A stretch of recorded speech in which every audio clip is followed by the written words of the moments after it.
55 वर्ष के लगभग, मुस्कुराता चेहरा, कद काठी सामान्य, वेशभूषा कुर्ता पैजामा, कंधे पर चादर की शैली में गमछा, चेहरे पर शोभा बढ़ाता हुआ चश्मा, स्वर में खराश होते हुए भी ओजस्वी वाणी, कुल मिलाकर आकर्षक व्यक्तित्व। यह वर्णन है शांति हेतु नैतिक मूल्यों पर आधारित विश्व बंधुत्व आंदोलन के राष्ट्रीय समन्वयक फादर वर्गीस आलेंगार्डन का। विश्व बंधुत्व आंदोलन अंधेरे को कोसने के बजाय एक दीपक जलाने का प्रयास है। यह भारत की अनेकता में एकता की विशेषता को जीवन के एक उत्सव, एक अंग के रूप में देखता है। नैतिक शिक्षा तथा बहुत्ववाद ही इस आंदोलन की नीति है। व्यक्तिगत परिवर्तन ही सामाजिक परिवर्तन का आधार है, ऐसी इस आंदोलन की प्रबल मान्यता है। इस आंदोलन के माध्यम से फादर वर्गीस पूरे देश में शांति की स्थापना और प्रेम की सभ्यता के निर्माण के लिए प्रयासरत हैं।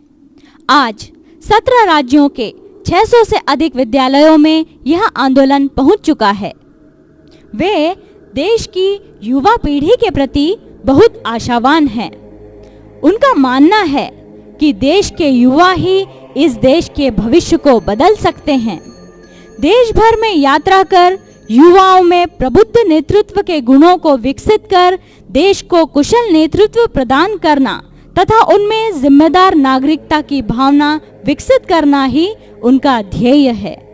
इतना ही नहीं, वे शिक्षकों एवं अभिभावकों को भी राष्ट्र निर्माण में उनकी भूमिका से अवगत कराने के लिए भी सेमिनारों का संचालन करते हैं। फादर आलेंगार्डन एक अच्छे साहित्यकार हैं। उनकी अनेक रचनाएं प्रकाशित हो चुकी हैं। समाचार पत्रों में भी उनके लेख छपते रहते हैं। वे अत्यंत क्रांतिकारी लेखक होने के साथ साथ अच्छे कवि भी हैं। अपने द्वारा लिखे गए गीतों के माध्यम से वे सामाजिक चेतना जगाने का प्रयास कर रहे हैं। उन्होंने अपने गीतों को प्रत्याशा नामक कैसेट के 4 भागों में संकलित किया है।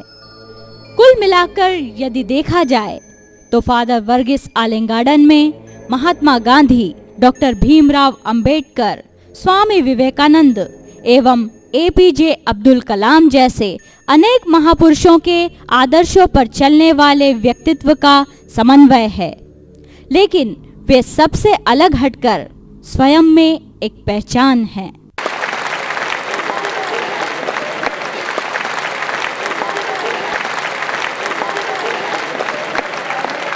प्रिय टीचर्स, मेरे प्यारे प्यारे बच्चों, बड़ी आशा लेके, एक बड़ा सपना लेके, दृढ़ संकल्प लेके मैं आपके सामने खड़ा हूं। जैसे जैसे हम भारत के कोने कोने में जाते हैं, शहरों में जाते हैं, गांवों में जाते हैं, अलग अलग प्रकार के लोगों को मिलते हैं। आप जैसे बच्चों से मिलते हैं, आपके टीचर्स से मिलते हैं, पालक गणों से मिलते हैं, बड़े बड़े अफसरों से मिलते हैं। आज के देश के हालात के बारे में चर्चा करते समय 2 प्रकार की प्रतिक्रिया हमारे सामने आती हैं। बड़े बड़े लोग जो कलेक्टर कमिश्नर के बराबर के आपके पालक गणों से, टीचर लोगों से भी बात करते समय देश के हालात के बारे में, देश की समस्याओं के बारे में बताते समय उनकी प्रतिक्रिया बहुत ही नकारात्मक होती है। अधिकांश लोग यही बोलते हैं, कुछ होने वाला नहीं है, देश के हालात सुधरने वाले नहीं है, ये बिगड़ने वाली है, रोज और बिगड़ते जाएंगे, ये कुछ नहीं कर सकते हैं, निराशावादी बन जाते हैं। फिर मैं आप बच्चों के सामने जाते हैं, उनसे पूछते हैं देश के हालात को, देश की समस्याओं को बताने के बाद उनसे हम पूछते हैं, क्या आपका विश्वास है इस हालात को सुधर सकते हैं? क्या आपको विश्वास है कि हम इस देश की इस बुरी हालत को हम जरूर सुधार सकते हैं। तो यकीन मानिए मेरे प्रिय छोटे भाई बहनों, भारत के हर राज्य में, शहर में, गांव में, अंग्रेजी मीडियम स्कूल के, हिंदी मीडियम स्कूल के सभी बच्चे एक स्वर में बोला है। क्या बोला है? सुधर सकते हैं। आप क्या सोचते हैं? समस्याओं का, देश के हालात को हम सुधर सकते हैं? सुधर सकते हैं क्या नहीं? नहीं, आप थोड़ा विश्वास नहीं कर रहे। आप अपने माँ बाप का समान निराशावादी है कि आशावादी है? तो जोर से बोलो ना, सुधार सकते हैं। हाँ, देखो आधी आवाज आने पर अधमरा समझते हैं हम, आप सब अधमरा। तो जोर से बोलो ना, सुधार सकते हैं। आप जिंदा है क्या अधमरा है? हाँ, क्योंकि मरे हुए लोगों को भी देखेगा तो उनका आंख खुला मिलेगा, उनके मुंह खुला मिलेगा।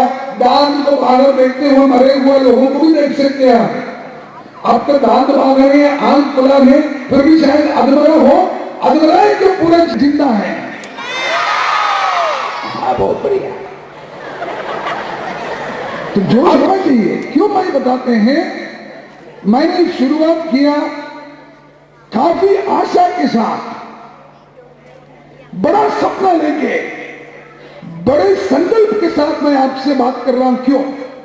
क्योंकि हमारे देश की आबादी के 55% जिंदा है, यानी आधे से ज्यादा 25 वर्ष के नीचे उम्र वाले हैं। 25 वर्ष के नीचे के जवान लोग हैं। अब देखिए 55% लोग जवान हैं, जिसमें जोश है, जिसके दिल में और दिमाग में बड़े सपना है। तो फिर हम लोगों को कभी निराशावादी होना नहीं चाहिए, बड़ों के समान। और मुझे आप पर विश्वास है, आप जैसे बच्चों पर मेरी पूर्ण भरोसा है। इसलिए आज मैं आपके सामने खड़ा हूं, आपसे कुछ बातों को रखना चाहता आपके सामने। अब देखिए, कुछ बात आपके लिए बहुत जरूरी है।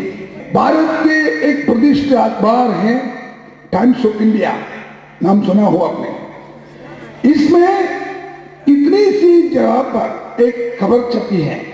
11वीं क्लास में पढ़ने वाली सुरभि नामक एक लड़की दिल्ली के सेंट्रल स्कूल में पढ़ती है। उसको 96% मार्क मिला 10वीं क्लास में। 96% मार्क। ये 96% मार्क मिलके वो 11वीं पहुंच गई। लेकिन एक दिन उनके माँ बाप, उनके घर वाले उनको पाते हैं अपने कमरे के जो सीलिंग फैन है उस सीलिंग फैन में टांगते हुए। खुदकुशी कर दिया उसने।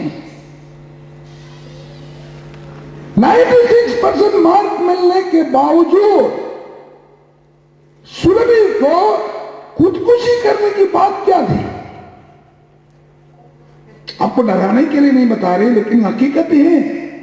और इसमें उनके कमरे में एक कागज में उन्होंने लिख कर रखा क्या है? देखिए, I am not scared of death but I am scared of this dirty world. मुझे मृत्यु से डर नहीं, मुझे डर है इस गंदी दुनिया से। कारण कुछ भी हो, गंदी दुनिया से डर के सुरभि ने अपने जीवन ही त्याग दिया, खुदकुशी कर दिया। और यहां 2-3 दिन की पहले की बात ही इंदौर से छपी हमारे नई दुनिया के पेपर में। आपने भी पढ़ा हो, पता नहीं, अगर पढ़ा नहीं है तो पढ़ सकते। ये सिर्फ 30 नवंबर की बात है। उसमें क्या लिखा है? जहर खाकर छात्र स्कूल पहुंचा। 5वीं क्लास के बच्चे टीचर से डर के होमवर्क नहीं किया। टीचर मुझे डांटेंगे सोचकर घर से जहर खाकर स्कूल पहुंचते हैं, पर स्कूल उसको अस्पताल में ले जाना पड़ता है। और हमारे इंदौर के ही मेरे बहुत ही परिचित एक परिवार, जिसके माँ बाप अच्छे हैं, घर अच्छे हैं, आपके माँ बाप के बराबर अपने बच्चों के प्रति काफी सपना थे और पैसा भी है। 2 बच्चे, बड़ा स्कूल की पढ़ाई खत्म कर दिया, बीकॉम पढ़ाई पूर्ण किया, उसके बाद आईएएस की तैयारी कर रहा था। और एक दिन उसने भी अपने कमरे में सीलिंग फैन पर लटकते हुए मिला उसको। उसने एक कोरा कागज में, इस प्रकार का कोरा कागज में सुइसाइड नोट के रूप में लिख कर रखा है। उसमें क्या लिखा था? I have lost the essence of my life. मेरी जिंदगी के मकसद खत्म हो गया, इसलिए मैं मर रहा। मकसद क्या है? बाद में पता चला ये लड़के को, जैसे आमतौर पर होती है लड़के लड़कियों में, कोई लड़की से थोड़ी सी प्यार हो गया स्कूल में पढ़ते समय, कॉलेज में वो जारी रखा। बस क्या बात है, लड़की दूसरी जाति के हैं, दूसरे धर्म के हैं और उनसे 3 साल उम्र में ज्यादा है, और उन्होंने इस बात को घर पे भी नहीं बता दिया। और क्या हुआ, माँ बाप को भी पता नहीं। एक दिन ये मरने के पहले या खुदकुशी करने के पहले उनको फोन पे उन्होंने बता दिया। 3-4 साल ये लव अफेयर चलने के बाद उन्होंने फोन पर बता दिया, मेरी शादी किसी दूसरे के साथ मेरे मम्मी डैडी ने निश्चय कर दिया, आप मुझे भूल जाओ। यही है, उन्होंने बता दिया, I lost my essence of life. और अब आप पढ़ाई कर रहे, बहुत ध्यान से ट्यूशन पे भी जाते होंगे, माँ बाप को आपको ट्यूशन के लिए भी पैसा देते हैं, और पढ़ लिख कर कुछ बने, अपने पैरों पर खड़े हो जाएं, डॉक्टर बने, इंजीनियर बने, फलाना फलाना सपना लेकर चलते हैं हम लोग। पढ़ाई के बाद क्या हुआ? बेंगलुरु में हमारे ही एक दोस्त के लड़की सबसे अच्छे स्कूल में उनको पढ़ने की मौका मिला, अच्छे नंबर लेके पास हो गया। फिर कोई बड़े कंपनी में वो इंटरव्यू के लिए गया और उन्होंने सोचा मैं बहुत स्मार्ट हूं, मेरा सिलेक्शन जरूर होगा। लेकिन क्या हुआ, रिजल्ट नहीं आया इंटरव्यू का। इंटरव्यू करके वापस आया, घर पे आकर पापा से बोला, पापा पता नहीं मैंने अच्छा नहीं किया इंटरव्यू, मेरा सिलेक्शन होगा मुझे विश्वास नहीं है। लेकिन उनका पापा बहुत ही अच्छा आदमी था, उन्होंने बता दिया, कोई नहीं है बेटी, ये तो तुम्हारी पहला इंटरव्यू है, ये नहीं है तो दूसरा है, चिंता मत करो। लेकिन लड़की तनावपूर्ण था और दूसरे दिन उन्होंने उनका लाश उनके कमरे में मिल गया। उन्होंने भी खुदकुशी कर दी जगह काटे। मैं आपके सामने ये सब बातें क्यों रख रहा है? क्योंकि रखने की बहुत जरूरी समझता हूं मैं, आपको डराने के लिए नहीं, थोड़ी मार्गदर्शन आपको चाहिए। थोड़ा मार्गदर्शन इसलिए है कि हम लोग सोचते हैं हमको 10वीं में 90% मिलेगा, 12वीं में 95 मिलेंगे, 99 मिलेंगे, हम स्मार्ट हैं, इंटेलिजेंट हैं। हम सोचते हैं हमको पीएचडी में सिलेक्शन हो गया तो हम इंटेलिजेंट हैं, हम स्मार्ट हैं। ये गलत फहमी है। हमको हमारी शिक्षा के बारे में बहुत ध्यान देना पड़ेगा। शिक्षा क्या है? अगर आपको असली शिक्षा मिले, मैं ये बातें इसलिए बता रहे, आपके टीचर लोग ये हम बैठे हैं, उनको भी समझना चाहिए।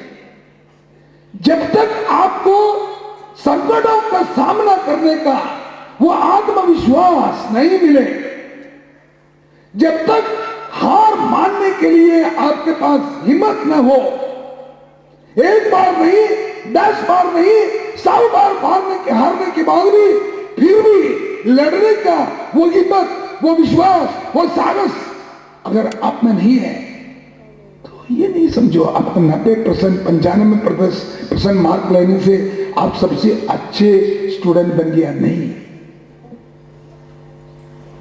संपूर्ण भारतवर्ष के हमारी शिक्षा प्रणाली में यही गड़बड़ी है।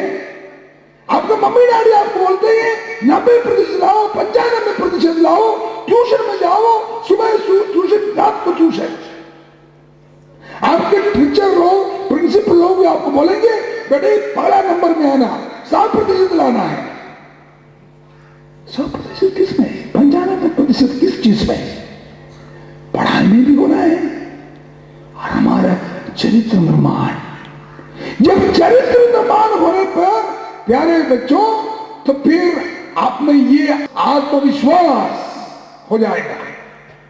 आत्मविश्वास तभी होता है जब आप अपने आंतरिक ताकतों को पहचाने, आपके हिम्मत को पहचाने। सिर्फ नंबर लेने से या इंग्लिश में 2 शब्द बोलने से आप शिक्षित नहीं होती हैं।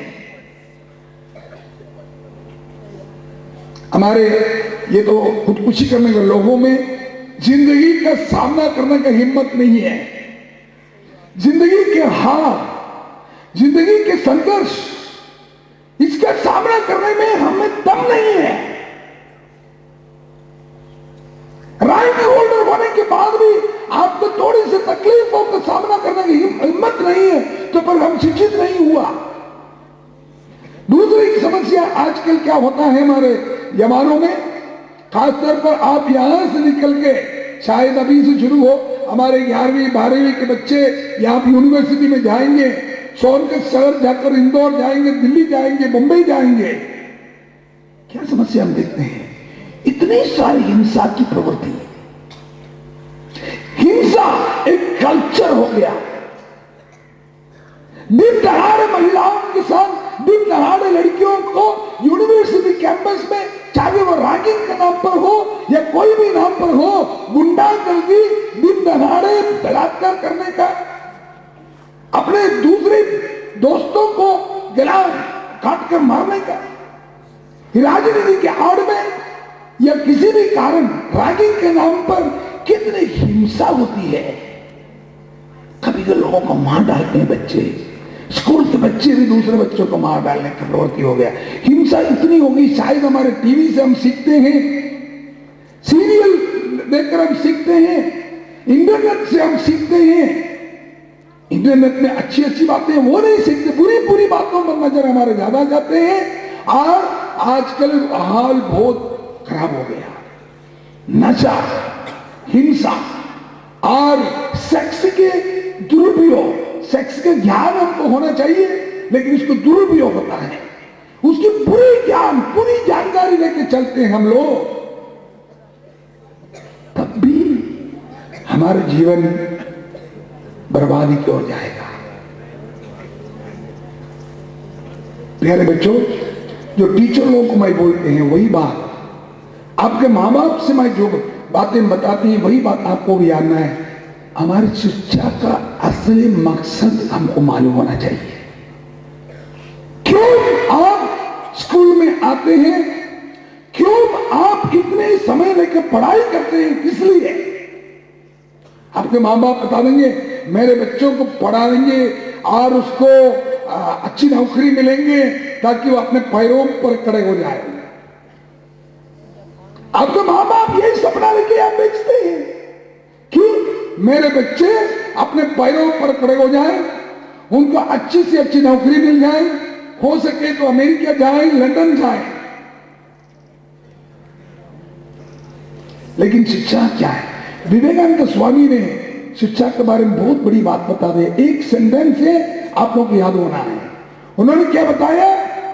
हमें एक ऐसी शिक्षा चाहिए जिससे चरित्र का निर्माण हो। एक बार चरित्र का निर्माण, मानसिक शक्ति को बढ़ाए, अपने मानसिक शक्ति, इच्छा शक्ति को बढ़ाए ताकि हम संघर्षों का सामना करें। दूसरी बात, और तीसरी बात क्या है? स्वामी जी बताते हैं बुद्धि का विस्तार हो। बुद्धि का विस्तार हो। 3 चीज याद रखिए, आपकी शिक्षा में जब आप स्मार्ट होना है, अगर आप में क्लास में फर्स्ट हो, सेकंड हो, स्कूल में फर्स्ट हो, ध्यान रखो, सिर्फ याद करके अंक मिलने से या 90% मिलने से, 99% मार्क लेने से आप अच्छी शिक्षा प्राप्त नहीं करते हैं। अच्छी शिक्षा कब होती है? ये 3 चीज। क्या आपका चरित्र का निर्माण हुआ हो, क्या आपके मानसिक ताकत को बढ़ाया हो, आपका बुद्धि का विस्तार हुआ हो। मेमोरी नहीं है, तोते के समान याद करने से नहीं चलेगा, बुद्धि का विस्तार हुआ हो, आलोचनात्मक रूप से। ये 3 चीज होती है। तो चरित्र के निर्माण होने से क्या होता है? तो हम लोग भीड़ के साथ नहीं चलेगा। सब लोग रिश्वत ले रहे, हम भी लें। सब लोग रिश्वत दे रहे, हम भी दें। अरे सब लोग नक्कल कर रहे हैं, सभी लोग नक्कल कर रहे, कोई उसको पकड़ते नहीं है, इसलिए हम भी करेंगे। चरित्र निर्माण नहीं है। चरित्र निर्माण वो भी नहीं है जब हम स्कूल आए, डिसिप्लिन है यहां का, आप हाथ ऐसे बांध कर खड़े हो जाएं, या टीचर लोग यहां बैठे हैं चारों ओर, इसलिए आप चुप रहिए, शांति से बैठे, या आपको पनिशमेंट मिलेगा, सजा मिलेगा, इस सजा के डर से आप अच्छा व्यवहार करें, ये चरित्र निर्माण नहीं है। चरित्र निर्माण वो है, चाहे कोई भी टीचर यहां न हो, फिर भी आप नकल नहीं करेंगे। कोई भी टीचर आपको देखते नहीं है, सुपरवाइज नहीं कर रहे, फिर भी अनुशासित रहे। मम्मी डैडी आपको डांटेंगे नहीं, इसके बाद भी आप चरित्र के वही रहता है। तो क्या होता है, यहां पर जो बैठे मेरे प्यारे बच्चे, जो 600 बच्चे यहां बैठे हैं, चरित्र का निर्माण अगर आपने किया है, तो आप भी आने वाले दिन में हमारे एपीजे अब्दुल कलाम जैसे, महात्मा गांधी जैसे, गौतम बुद्ध जैसे, किरण बेदी जैसे ईमानदार संत व्यक्ति बन जाते हैं, चरित्रवान व्यक्ति बनता है। और आप में जरा एक व्यक्ति चरित्रवान बनेंगे, हमारे देश भी चरित्रवान होंगे। देश के चरित्र के विकास के द्वारा होता है। देश का चरित्र आकाश में नहीं, देश का चरित्र हवा में नहीं, देश के चरित्र हम देख सकते हैं जब हर एक व्यक्ति के चरित्र निर्माण हो। शिक्षा वही है। और दूसरी बात विवेकानंद ने क्या बोला, हमारी शिक्षा से हमारे मानसिक ताकत बढ़ जाए। मानसिक ताकत जब बढ़ेगी, एक लड़की नहीं 10 लड़की हमको बोले, आप दूसरे को दो, मैं आप हमें भूल जाओ, फिर भी हम कुछ नहीं करेंगे। एक बार नहीं 10 बार आप इंटरव्यू में हारे, फिर भी हम कुछ नहीं करेंगे। एक बार नहीं 10 बार लोग आपको धोखा देंगे, फिर भी आप आशा नहीं छोड़ेंगे। वह है मानसिक ताकत। तूफानों का सामना करने का, संकटों का सामना करने का, हंसते हंसते वो धैर्य, वो साहस जब हमारे मन में आएगा, प्यारे बच्चों, तब मानसिक ताकत होती है। तब बता सकते हम शिक्षित हो। मनोबल को बढ़ाने में कितने लोगों के पास 99% है, 90% मार्क मिलेगा।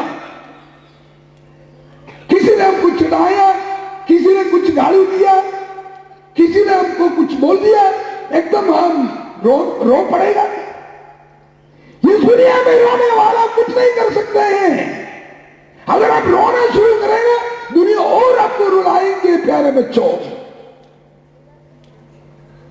ये नहीं शिक्षा। अब तीसरी बात क्या है, बुद्धि का विस्तार करना। बुद्धि का विस्तार करने का मतलब ये नहीं आप कंप्यूटर सॉफ्टवेयर में एक्सपर्ट हो गया। बुद्धि का विस्तार करने का ये मतलब नहीं आप मैथ्स में अच्छा हो और आप मैथ्स का ग्रुप मिल गया। बुद्धि का विस्तार होने का मतलब यह नहीं है कि आपका पीएचडी में 90% में पास हो गया। ये बुद्धि का विस्तार नहीं है। बुद्धि का विस्तार तब होता है और जब हम सही चीज और गलत चीज को पहचाने और आपके पास हिम्मत हो जो गलत को गलत बोले, सच को सच बोले, चाहे पूरी दुनिया बोले गलत हो।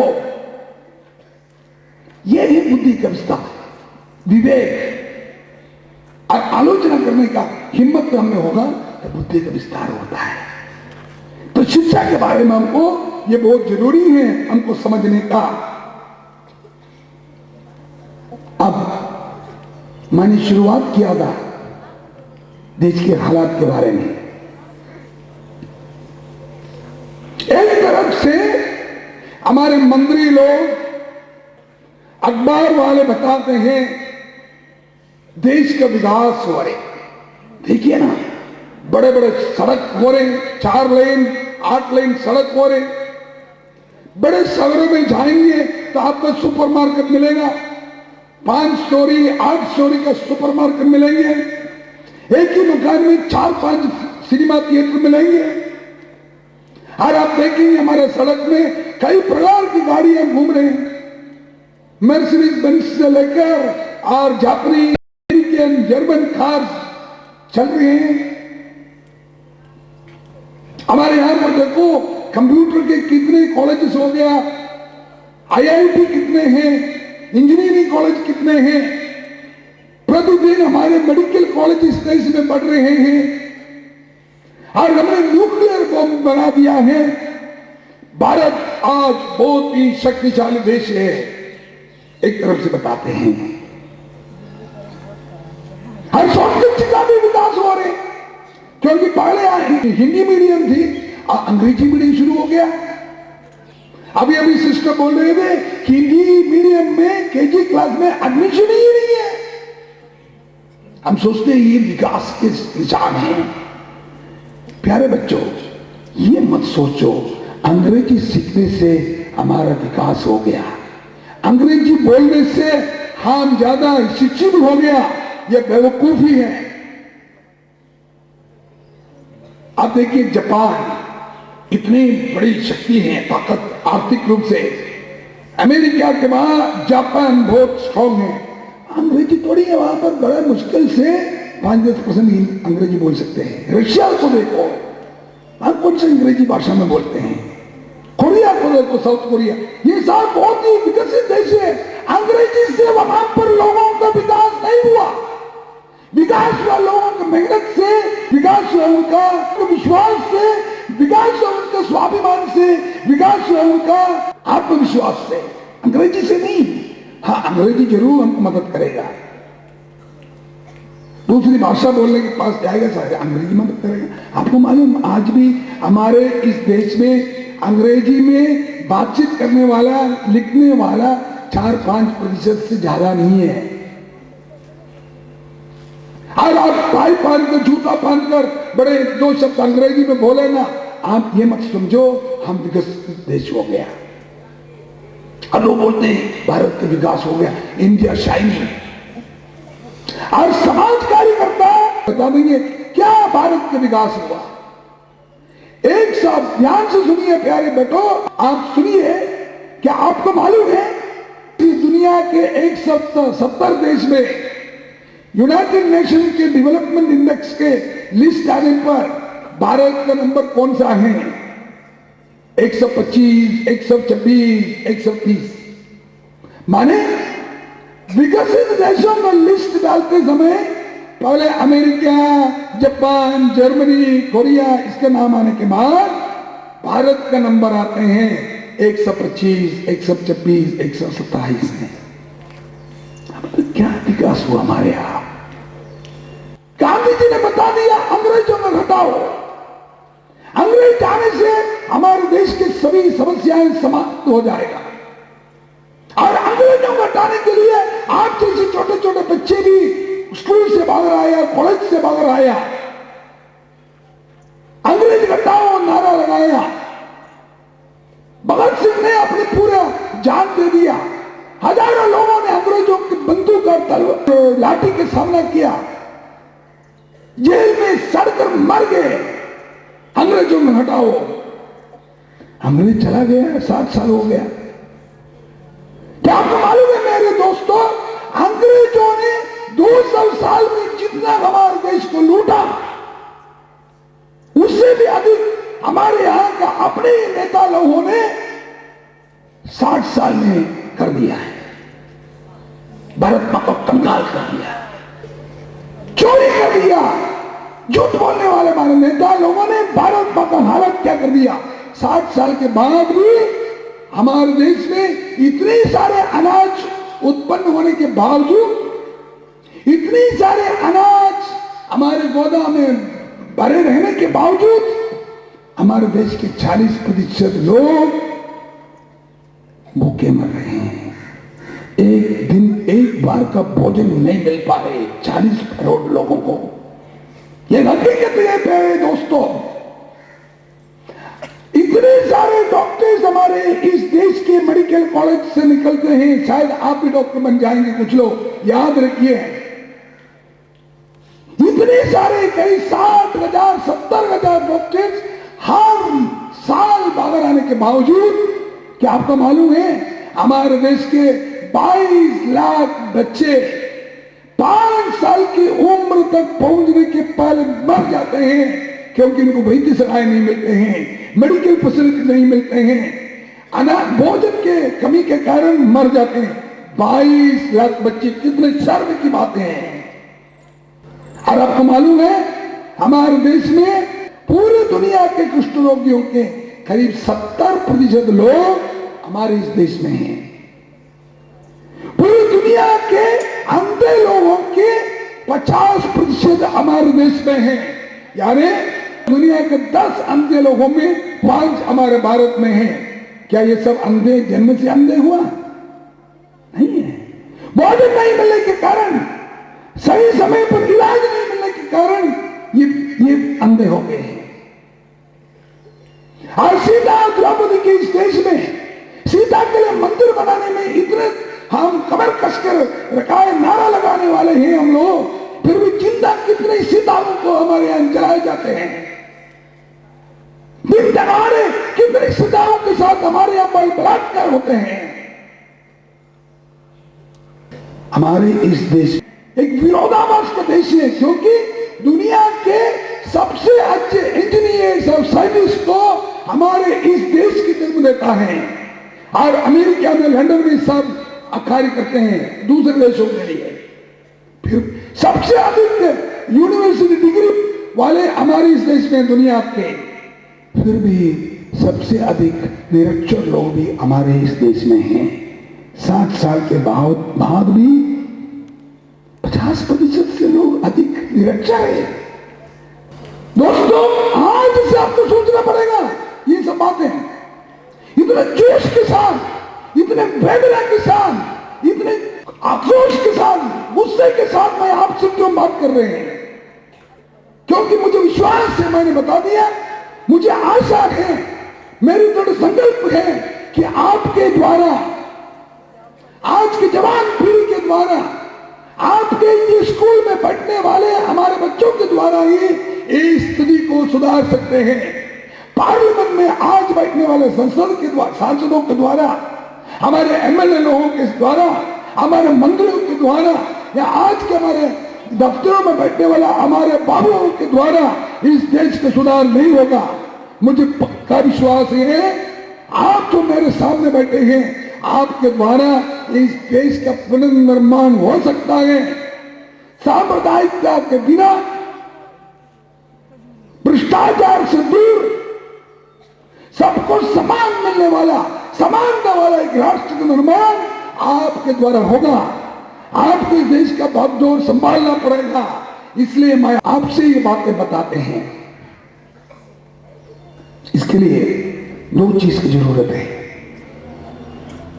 2 चीज की जरूरत है। सबसे पहले मैं पूछना चाहता हूं आपसे, क्या आप इस देश जैसे चल रहे वैसा चलना चाहते हैं, या इस देश को अच्छा बनाना चाहते हैं, सुधारना चाहते हैं? सब लोग चाहते हैं देश की स्थिति बदलना है। कितने लोग बदलना चाहते हैं, हाथ उड़ा हुआ देखना चाहते हैं। तो फिर दो चीजों का आपको विशेष ध्यान देना है। दो चीजों को आपको करना पड़ेगा। क्या है, ध्यान से सुनो। सबसे पहले हम लोगों को संवेदनशील बनना है, संवेदनशील बनना है। मैंने आज तक इस सारी दुनिया में जाने के बाद एक ही पाप सबसे बड़ा पाप के रूप में देखा है। चोरी करना पाप तो है, सबसे बड़ा पाप नहीं है। व्यभिचार करना पाप तो है, सबसे बड़ा पाप नहीं है। हत्या करना पाप तो है, सबसे बड़ा पाप नहीं है। सबसे बड़ा पाप है संवेदनहीन होना, संवेदनहीन होना। मेरे पड़ोस में मेरे उम्र के लड़का या लड़की को खाना नहीं मिल रहे, अब मुझे उसकी पूरी कोई चिंता नहीं है। मैं 5 बार खाना खाते हैं, उसके बाद आइसक्रीम पार्लर जाकर फिर से आइसक्रीम लेते हैं।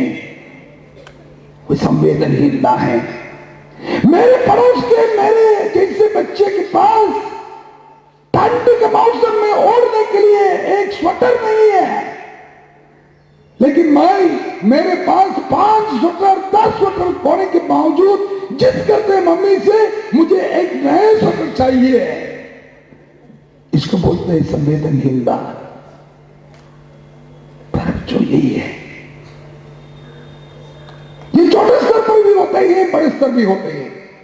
मैं आपसे पूछना चाहता हूं, फिलहाल 1 महीने पहले एक हमारे देश के बहुत बड़े उद्योगपति, बहुत पैसे वाला एक व्यक्ति की चर्चा अखबार में भी टीवी में भी हुआ।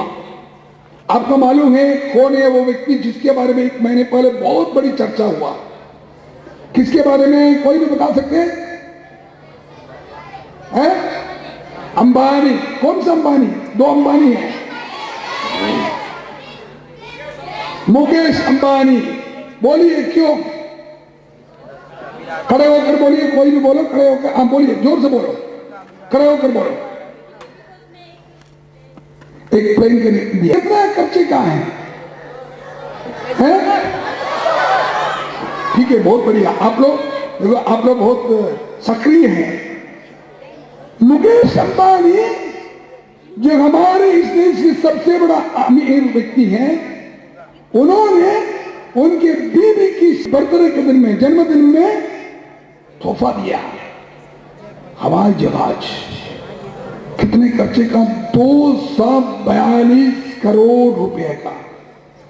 242 करोड़ रुपए का एक प्लेन जिसमें बेडरूम है, सब प्रकार का लग्जरी हो, उन्होंने इनाम में दिया।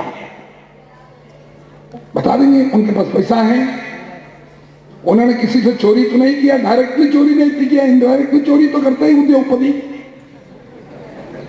इनडायरेक्टली सब चोरी करते हैं, डायरेक्टली किसी की चोरी नहीं किया। नहीं किया, मैं चोरी नहीं किया, मेरा पैसा है, मेरे मेहनत की। लेकिन उन्होंने कहा सोचा कि ये तो उनके दिमाग में क्यों ये नहीं आया? 242 करोड़ से 2400 छोटे छोटे स्कूल, 2400 गांव में मैं मेरी बीवी के नाम पर बना सकते थे। उन्होंने क्यों नहीं सोचा ये 242 करोड़ रुपए से 2042 डिस्पेंसरी में खोल सकता था इतने गांवों में? या उन्होंने क्यों नहीं सोचा 2042 करोड़ से 2-3 मेडिकल कॉलेज में शुरू कर सकता था गांवों में? इसलिए है संवेदनहीन रहा। ये मुकेश अंबानी नहीं, बहुत सारे फिल्म स्टार्स, बहुत सारे आपको की प्यारे क्रिकेटर्स, वो भी यही कर रहे हैं, करोड़ों कमा रहे हैं अपने हीरो हीरोइंस। देश के लिए उन्होंने क्या किया सोचा है आपने कभी? इसके लिए बोलते बुद्धि का विस्तार होना है। अगर आप शिक्षा में आपको बुद्धि का विस्तार करेगा, जब आप सचिन तेंदुलकर का क्रिकेट देखते समय या धोनी का क्रिकेट देखते समय या शाहरुख खान की ताली बजाते समय आपको सोचना चाहिए ये करोड़ों ये कमाकर देश के लिए इन्होंने क्या किया, कितने संवेदनहीन है ये व्यक्तियां, ये आपको सोचना पड़ेगा। सिर्फ जब आपको सही शिक्षा मिलेगा तभी करेगा आप लोग संवेदनहीनता। और एक और बात याद रखिए, अमेरिका का दुनिया के सबसे बड़ा अमीर था बिल गेट्स, नाम सुना होगा माइक्रोसॉफ्ट के। एक साल पहले बिल गेट्स ने एक घोषणा किया था, अमेरिका के हैं सबसे बड़ा अमीर बिल गेट्स ने एक बड़ी घोषणा किया। आप में से कोई जानते हैं ये घोषणा के बारे में? कोई भी? या करो जोर से बोलिए बेटे, जोर से। हाँ बहुत बढ़िया, ताली बजाओ। देखिए मैं आपके सामने ये रखते हैं, अभी आप ये समझ सकते हैं, बाद में आप समझेंगे नहीं। बाद में आपसे बात करने का मौका नहीं मिलेगा। मैं क्यों आपके सामने इतने जोश के साथ ये बात रखते हैं, क्योंकि मैं विश्वास करता हूं मेरे सामने ये जमीन में बैठे हुए मेरे छोटी बहनें भाइयों, कल क्या होने वाला है। शायद आप में से कोई प्रधानमंत्री बने, कोई प्रेसिडेंट बने, कोई जिले का अध्यक्ष बने, कोई उद्योगपति बने। उस समय आपसे मैं बात नहीं कर सकता, आज बात कर सकता हूं। कान खोलकर, दिल खोलकर आप उसकी बात सुनो, ताकि 20 साल के बाद इसको उपयोग में आएगा। जरूर आप में से कोई बहुत बड़े उद्योगपति बनेगा, आपके मां बाप से भी ज्यादा पैसा आपके हाथ में आएंगे। जरूर आप में से कोई IAS अफसर बनेंगे, कोई कलेक्टर बनेगा, कोई कमिश्नर बनेगा। जरूर आप में से डॉक्टर बनेंगे, इंजीनियर बनेंगे। जरूर आप में से कोई इंडिया में नहीं, अमेरिका में, लंदन में काम करेंगे। आपसे आज के बाद शायद मिलेंगे भी नहीं। अगर आप प्राइम मिनिस्टर भी बने, प्रेसिडेंट भी बने, आपको मिलने का मुझे काम मौका मिलेगा। तो इसलिए आज प्राइम मिनिस्टर बन के, डॉक्टर बन के, कलेक्टर बन के, कमिश्नर बन के आपको क्या सोचना है, क्या करना है, आज मैं आपके सामने बताता हूं। और ये बिल गेट्स ने इतनी सारी संपत्ति कमाने के बावजूद उन्होंने उनके 50% आधे से ज्यादा संपत्ति उन्होंने दुनिया के गरीबी हटाने के लिए, दुनिया के निरक्षरता को हटाने के लिए दान दे दिया। सिर्फ अमेरिका के नहीं, पूरी दुनिया के। और उस संपत्ति के हिस्सा हमारे देश में जा रहे हैं एड्स पेशेंट्स की इलाज के लिए, यहाँ के गरीब बच्चों के लिए। हमको भी उस यहाँ की संस्थाओं को देते हैं, सरकार को मिलता है। अफ्रीका में, इंडिया में, एशिया के गरीबों की मदद के लिए, बीमारों की मदद के लिए बिल गेट्स ने अपना 50% संपत्ति दे दिया। हमारे भारत के अमीर लोग क्या कर रहे हैं? और आपको मालूम, अनिल अंबानी, मुकेश अंबानी और विप्रो और दूसरे कंपनी, 4 बड़े अमीर लोगों की संपत्ति अगर मिलाए तो चाइना के 50 सबसे बड़ा अमीर व्यक्तियों की संपत्ति से ज्यादा है। आप बताओ, हमारे पास पैसे की कमी है क्या? इनके सामने उदाहरण तो बिल गेट्स का उदाहरण है। इसके पहले हमारे देश के एक दूसरा परिवार, उद्योग परिवार है टाटा। टाटा ने पैसा कमाया और लेकिन पैसा पूरे राष्ट्र निर्माण में दिया है। जितने भी साइंटिफिक रिसर्च का जो इन संस्थाएं खोली हैं, अस्पताल खोला है, कैंसर पेशेंट के लिए, कैंसर बीमार में सब पीड़ित लोगों को मदद करने के लिए अस्पताल खोला है। देश के निर्माण के लिए पूरा पैसा उन्होंने डाल दिया। फिर भी क्यों ये हमारे अंबानी लोगों ने इससे सबक क्यों नहीं लिया? अंबानी ही नहीं, छोटे छोटे अंबानियां यहां बैठे हैं। छोटी छोटी अंबानी, छोटे छोटे अंबानी यहां बैठे हैं। भले 240 करोड़ के आप नहीं देंगे, 2,000 के, 3,000 के, 30,000 के हम जरूर देने की इच्छा होगी हमारे मन में। ये बात बता दिया। जो संवेदनशील होने को ये होते हैं। दूसरी एक बात मैं आपके सामने रखना चाहता हूं। हमारे भूतपूर्व प्रेसिडेंट अब्दुल कलाम जी जब बच्चों के मिलते समय, बड़ों से मिलते समय, चाहे वो उद्योगपतियों से हो या संसद के सांसदों से हो, किसी से भी मिलते समय वो हमेशा ये बोलते थे, जिंदगी में एक सपना होना चाहिए।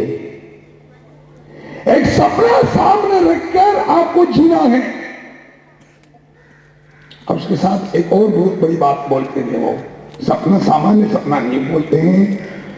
ध्यान से सुनिए प्यारे बच्चों, उनकी ये बात आपको मन में हमेशा रखना चाहिए। उन्होंने बता दिया है, छोटा सपना देखना अपराध है।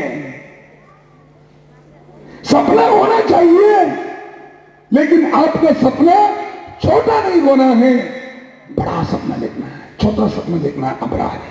ये छोटा सपना बड़ा सपना में क्या फर्क है? आप सब सपना लेकर बैठे हैं, मुझे डॉक्टर बनना है, मुझे इंजीनियर बनना है। ये तो सपना है। ये छोटा सपना है कि बड़ा सपना है? देखिए, डॉक्टर बनना एक सपना है। ये बड़ा सपना कब होता है, छोटा सपना कब होता है? कोई बता सकते हैं? सब लोग डॉक्टर बनना चाहते हैं। ये डॉक्टर बनना सपना है, ये सपना, या इंजीनियर बनना सपना है। लेकिन ये सपना कब छोटा होता है, कब बड़ा होता है? कोई भी बता सकते हैं? हाँ, जोर से बोलना पड़ेगा। हाँ, राष्ट्र के लिए नहीं, पूरी दुनिया के लिए। राष्ट्र के लिए सोचना तब भी वो छोटा सपना होता है। पूरी दुनिया मानव जाति के लिए सोचना है, समझे? तो बड़ा। फिर भी अच्छा जवाब दे दिए, थाली बजाओ उसके लिए, बहुत बढ़िया।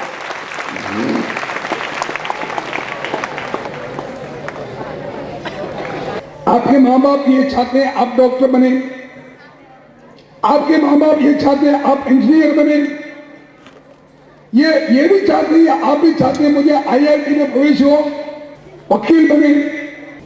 जब आप डॉक्टर बनने की इच्छा रखते हैं, इस मतलब से कि डॉक्टर बनने से अच्छी नौकरी है, काफी पैसा कमा सकते हैं, समाज में प्रतिष्ठा मिलेगा, नाम मिलेगा, सिर्फ मेरे लिए नहीं, मेरे बच्चों के लिए भी मैं काफी कमा सकते हैं, ये होता है छोटा सपना। जब आप सोचते हैं आपका सपना है डॉक्टर बनने का, लेकिन आप इसलिए डॉक्टर बनना चाहते हैं ताकि हमारे देश के मेडिकल सिस्टम को इंप्रूव करें, सुधारें, गरीब से गरीब लोगों को भी बहुत ही कम पैसे में इलाज कर सकें, उनको मदद हो सके। शहर में नहीं, गांव में भी सेवा दे सकें। इसलिए मुझे डॉक्टर बनना है, तो वो बड़ा सपना होता है। इसका अंग्रेजी में कहें तो छोटा सपना देखने का मतलब है एम्बिशन, बड़ा सपना देखने का मतलब है विजन। विजन और एम्बिशन। उसी प्रकार मुझे इंजीनियर बनना है ताकि मैं इंजीनियर बनकर अमेरिका में, कैलिफोर्निया में जा सकता और वहां पर एक महीने में 5 लाख या 10 लाख कमा सकें। वो तो छोटा सपना होता है। लेकिन अगर आप सपना देखें मुझे इंजीनियर बनना है ताकि इस देश के टेक्नोलॉजी का डेवलपमेंट करना है, तकनीक विकास करना है, तो वो बड़ा सपना होता है। अब्दुल कलाम इसलिए बोलते हैं क्योंकि अब्दुल कलाम ने खुद ही बड़ा सपना देखा। वो बड़ा सपने का साकार करने के लिए उन्होंने संघर्ष किया। देश के सबसे बड़ा साइंटिस्ट होने के बावजूद उन्होंने इस देश नहीं छोड़ा।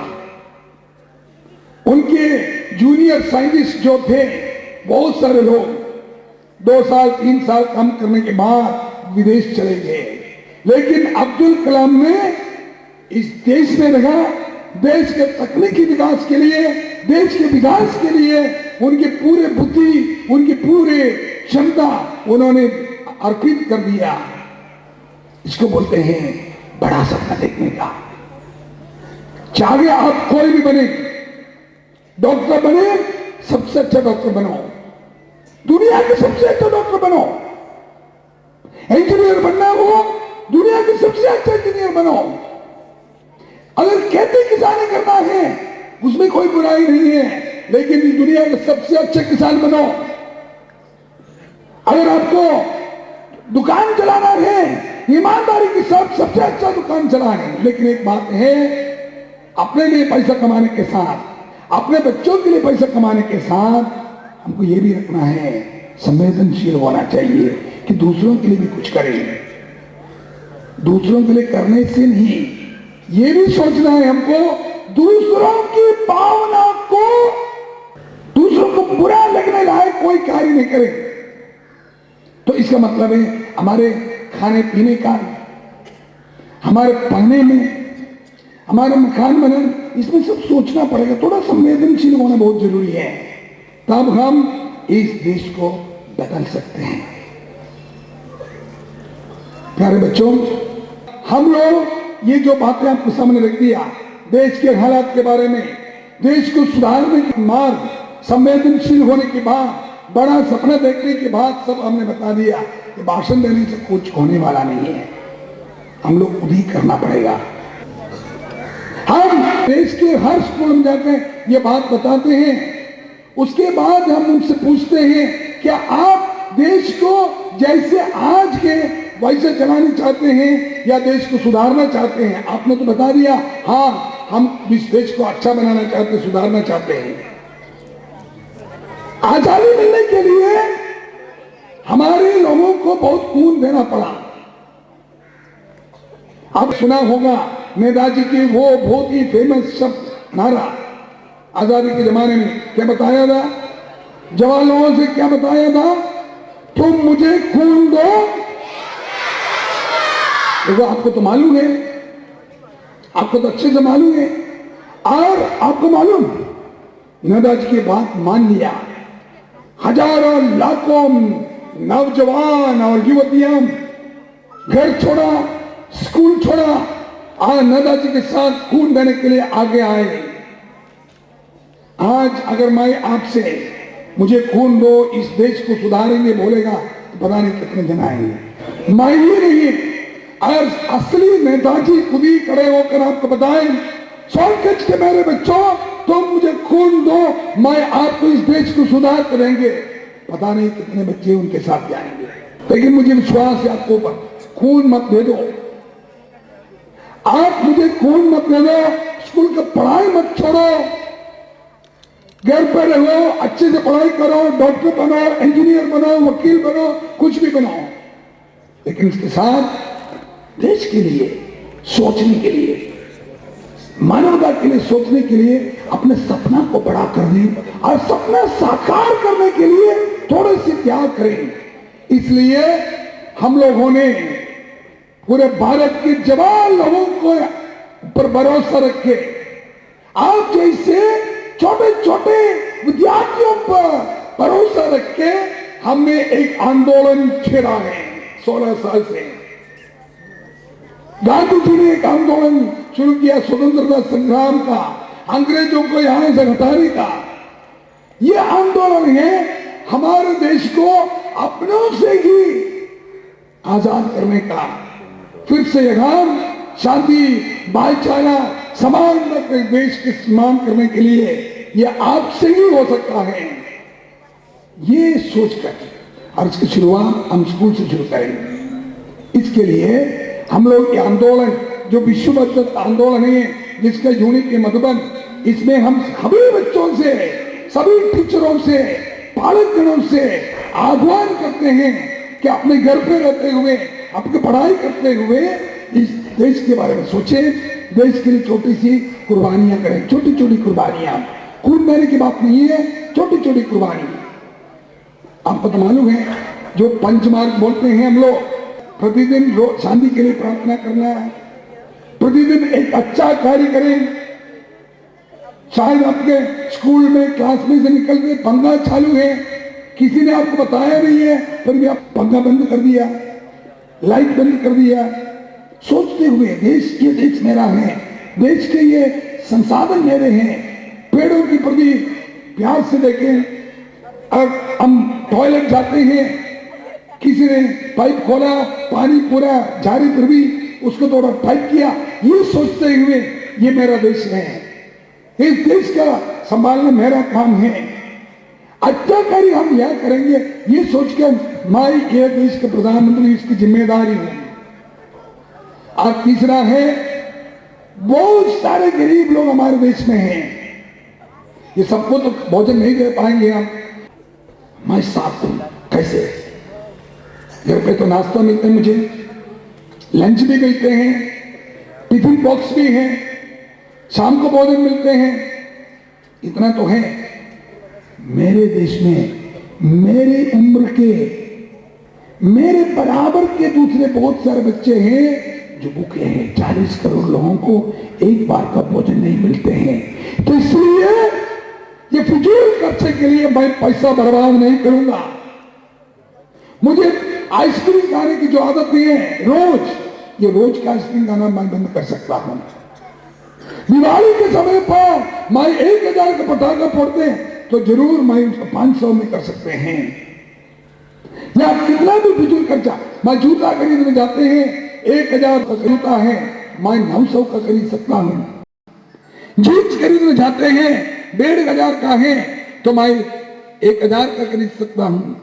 इस प्रकार के संवेदनशीलता, और वो बाकी जो बचे हुए पैसा इकट्ठा रखें, इकट्ठा करके कोई भी दूसरे व्यक्ति है, गरीब है, उसको हम मदद करें। जब आप अभी से शुरू करेगा तो आप भारत के सबसे बड़ा अमीर बनेगा। तो फिर ये बेवकूफी नहीं करेंगे, अपने बीबी के लिए 240 करोड़ का हवाई जहाज खरीदने का तो बेवकूफी नहीं करेंगे। आप लोग ये निर्णय कर सकते हैं कि मेरी शादी में मेरे पापा मम्मा से बोलूं कि फिजूल खर्च मत करो, खर्चा तो कम कर सकते हैं, बहुत सारी चीज कम कर सकते हैं। कि हम आपके ही समान के बच्चे, एक बार रायगढ़ स्कूल का छत्तीसगढ़ के 16 बच्चे हमारे इंदौर आए थे लीडरशिप ट्रेनिंग में। वो लीडरशिप ट्रेनिंग में आने के बाद उन्होंने संकल्प लिया कि कैसे हम हमारे जीवन को सुधारेंगे ताकि हम दुनिया को सुधार सकते हैं।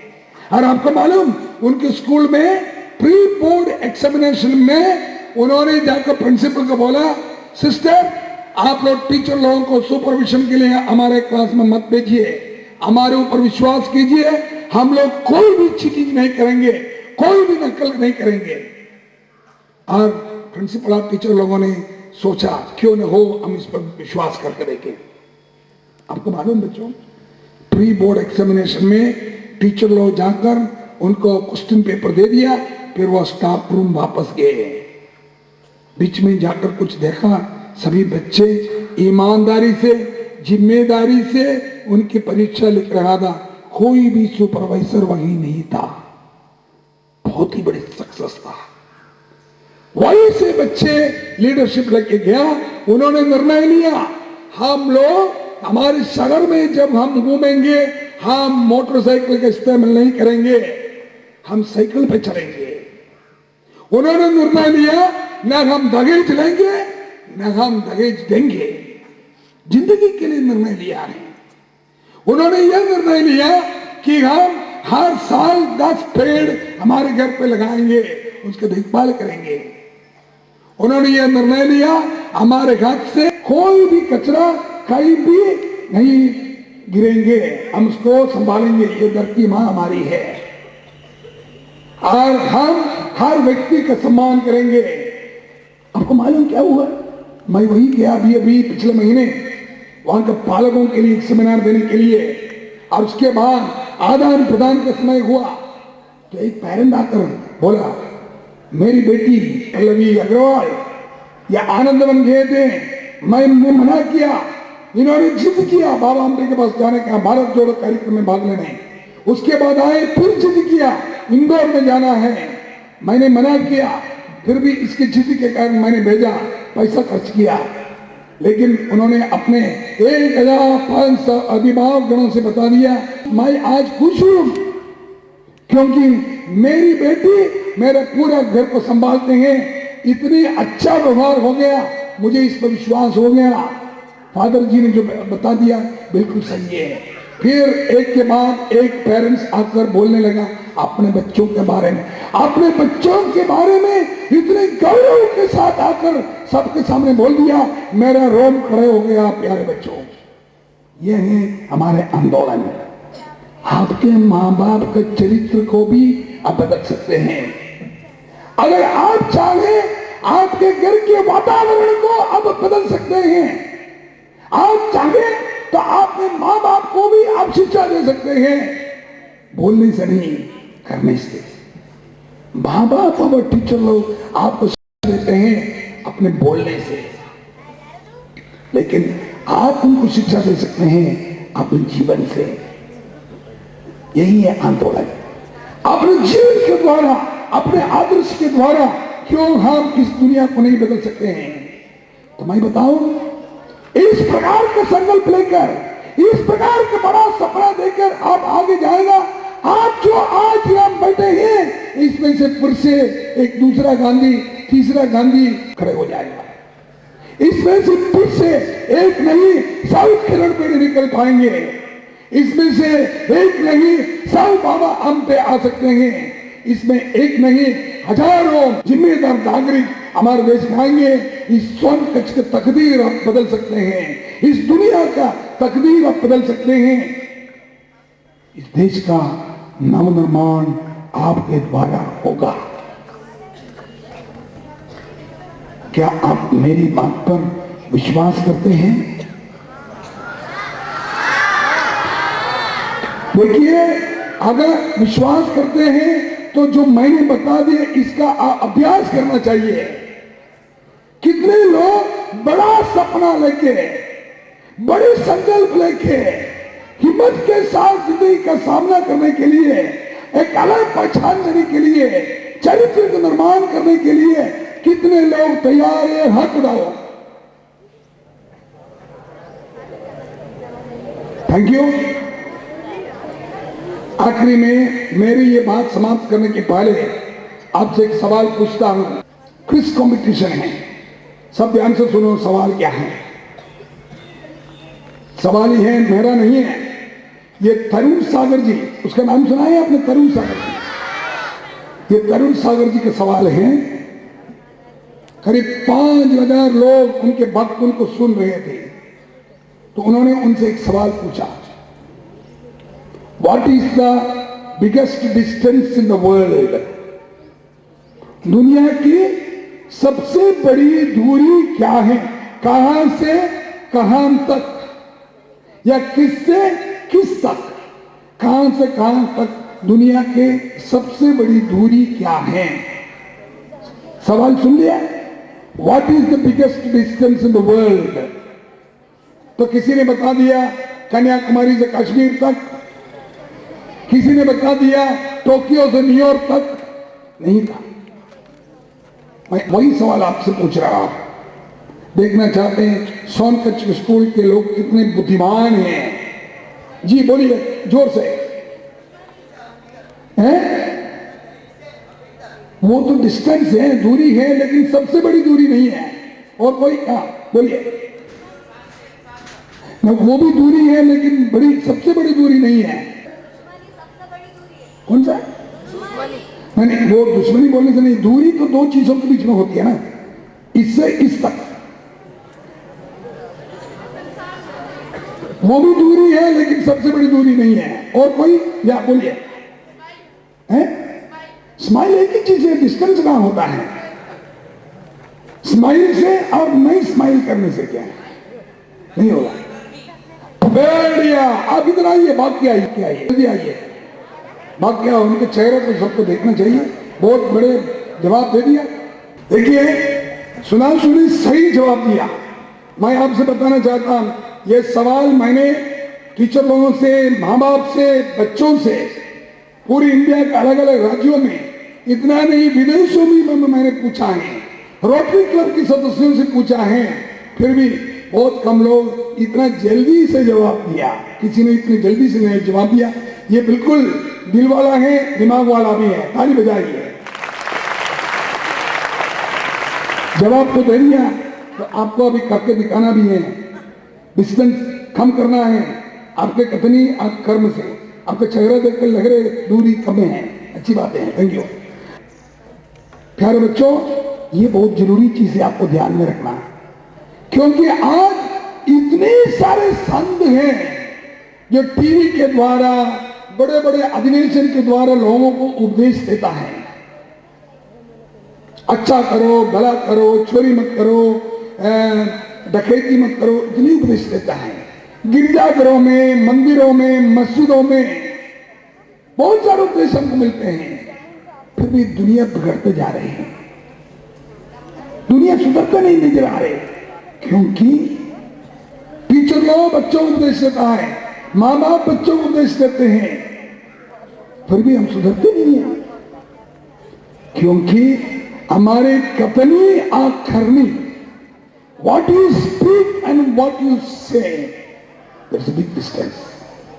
मैंने क्यों आपसे ये सवाल पूछा कि आप लोगों ने, सभी लोगों ने हाथ उठाया है, जरूर हम त्याग करने के लिए तैयार हैं, इस देश को बदलने के लिए तैयार हैं, संवेदनशील बनने की कोशिश करूंगा, हम हमारे आंदोलन के जरिए इस देश को बदल डालेंगे। आप सबों ने हाथ उठाया है।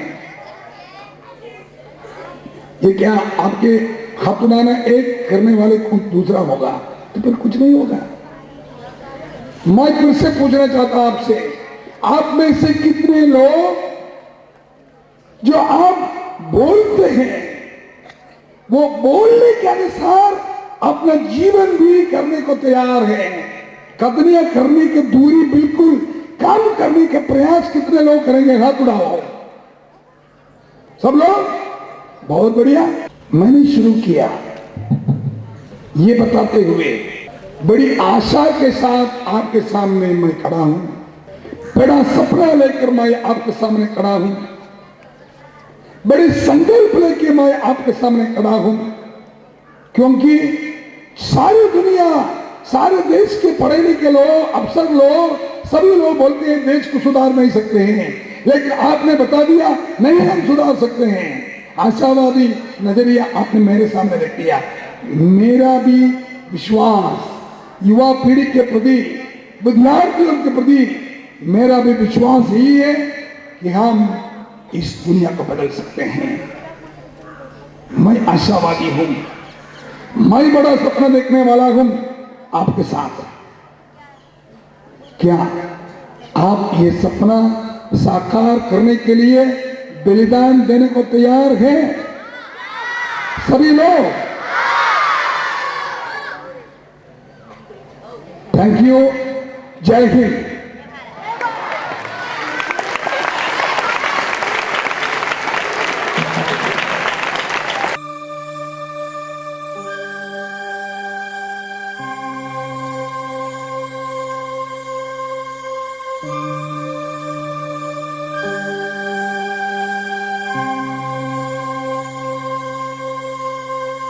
Thank you.